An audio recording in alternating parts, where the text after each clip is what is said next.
Hello everyone! Today I'm going to show you the update of our rooftop garden here, guys. You see, I am very happy to see I have one bitter gourd or ampalaya, guys. Nagyayelo na siya, but you see, guys, it has two stems here. You see, I am going to put what we call this, something that can climb the stems of the bitter gourd, guys. I am going to take the leaves for mungo or mungbin. So this time, guys, you see, I have here my kamote tops or potatoes, and still I have here the water spinach or kangkong, guys. You see, guys, this one, I cut the stem of the what we call this of the kangkong, and then I planted, and you see, guys, it's growing here. So this time I'm going to take some tops of the sweet potatoes, and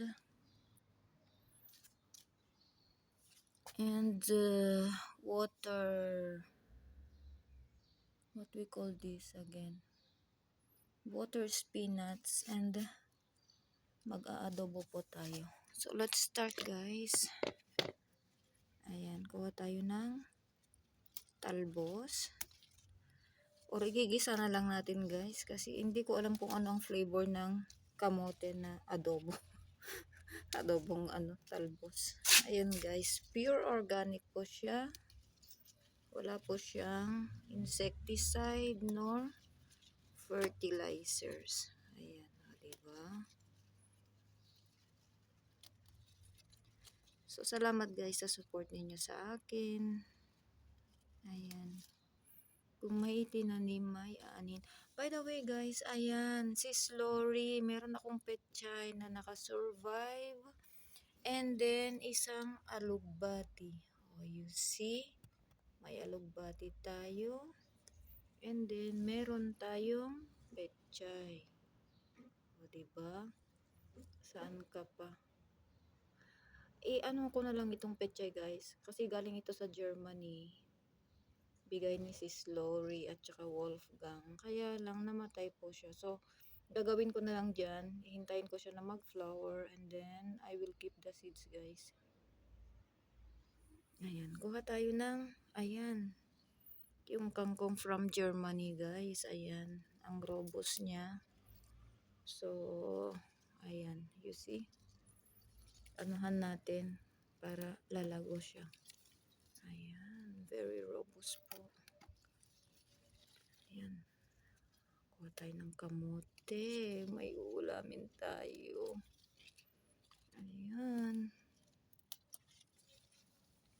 So guys, I can take I can harvest tops every week, guys. Every weekends. So ayan, masaya naman po tayo kahit papaano, o diba? Ayan yung mga kangkong natin. O diba? Mga kangkong natin. Sarap. So, ayan yung mga OFWs dyan or mga Filipinos all over the world. Ayan po. Every week po akong kumukuha. Kung minsan si husband, ulam naman. Kung minsan ayaw. Pero yung kamote, guys, ay yung ampalaya, gustong gusto niya talaga as in. So you see, guys, this is spinach. I am trying to keep the seeds. So I will let like this, and I will keep the seeds, guys, for next year. Ayan. Ang dami. So ayan, guys, yung mga hindi nakakatikim ng gulay sa Pilipinas. Para-paraan lang talaga. Ayan. Yung leek ko, guys, ayan. Nagpa-flower na rin. O, ayan. Maliliit siya, guys, pero very robust. Akala ko guys, mamamatay na yung yung mga kangkong ko the past days kasi sobrang init. And then, ayun, dinilig-diligan ko lang naman siya. And then, nabuhay naman. Nag-green na sila ulit. O, tignan nyo itong kamote ko guys. Ito yung orange na kamote. Ayan. I-try kong magtanim ulit ng ganito. Sa Pilipinas guys, ayaw nila ng kamote ng ganito, diba? Pero ako naman, gustong-gusto ko. Stronger kasi guys yung niya. Yung flavor. Ayan. Nakailang talbos na tayo dito guys.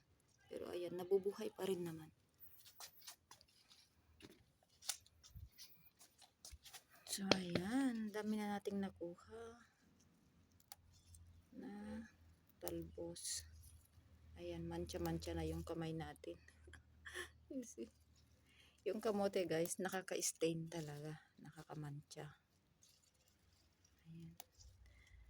Damihan natin kumuha para lalago ulit yung ating tanim.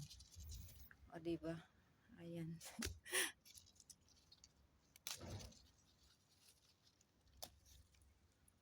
O diba? Saan ka pa? May gulay na tayo guys. So ayan, para-paraan lang.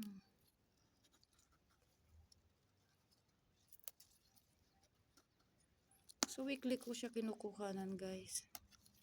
Kahit siya, nag-yellow siya. O diba? Ang miss ko talaga guys, yung alugbati sana. Pero isa naman yung nabuhay.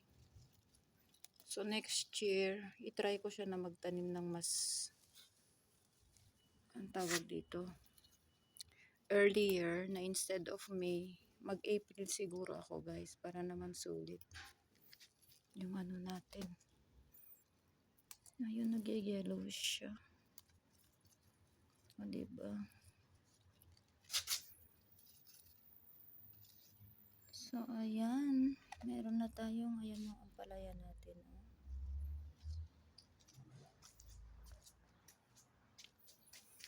So, ayan guys, naka-harvest tayo ulit. Saan ka pa? O, ayan. Yung kangkong natin. Tapos yung kamote. Ayan. Diligan muna natin guys para hindi magalit yung mga tanim natin. Kasi after tayo mag-harvest, diligan natin ulit. Nagdilig na ako kagabi. Ayan, tabo-tabuhin natin. Diba? Sana dadami ulit para next week meron tayong pang ulam. Igigisa ko na lang siguro guys yung kangkong at saka kamote. Para ayan may mga balat pa ng saging. Diba?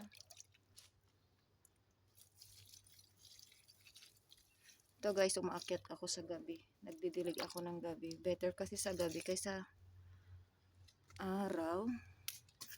Pero since tinalbusan natin, diligan natin para hindi siya magalit. Ating nag-iisang pechay. Sarap sana. Patignan ninyo guys, may balat pa ng itlog. Sana mabuhay yung alugbati ko guys. Ang alugbati daw guys, very rich in collagen. And then yung kangkong din. Ay, kangkong, sorry. Okra, very rich in collagen din. So, yan. Yung may tomato guys, sad to say, it's not bearing fruits. But anyway guys, ayan.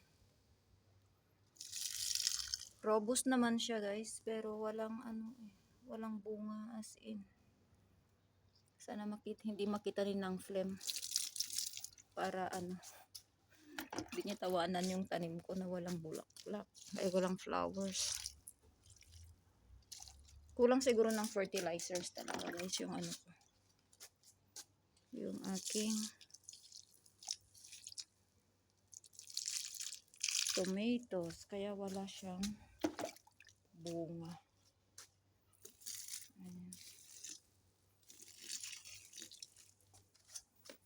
Nag-ano pa tayo guys, yung bottle natin o recycled, o diba, para hindi na tayo bibili.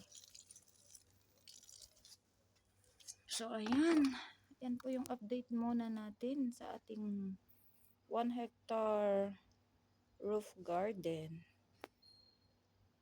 See you the next one guys. Salamat sa support. Sana hindi kayo magsasawa sa boring na contents ko. Kahit useless contents lang po. Sana nandyan kayo palagi. Adios, ciao, ciao. See you the next one.